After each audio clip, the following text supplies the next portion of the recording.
This book was one of the surprise hits of 2019. Actress Reese Witherspoon loved the story about a fictitious rock and roll band in the 70s so much that she went on to immediately buy the rights to a 12-episode long limited series, which is supposed to air on Amazon Prime anytime soon. Riley Keough is supposed to star as protagonist Daisy Jones, and given that she's the real-life granddaughter of Elvis Presley and stepdaughter of Michael Jackson, one couldn't think of a better cast. We follow protagonist Daisy Jones, a rebellious girl coming of age at Los Angeles Sunset Strip in the late 60s and early 70s.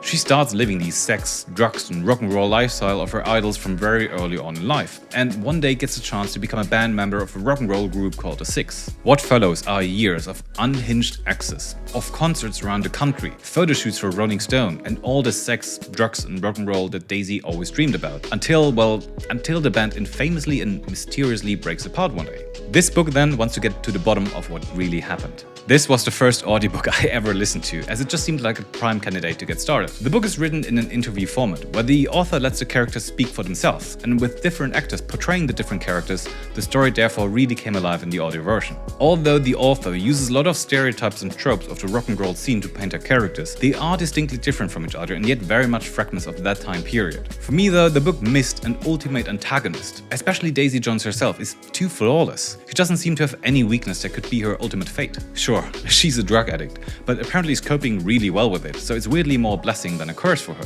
Most other books establish a sort of greater evil or clear goal for the protagonist right from the get-go, but the story here is sort of like finding itself along the way.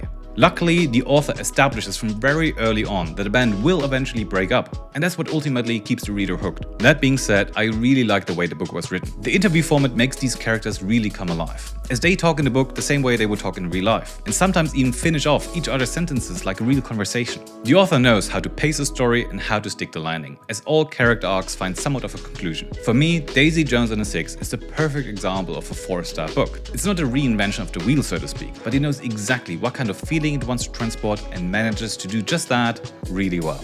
For more book reviews, have a look at this playlist right here. Thank you and see you next time. Ciao.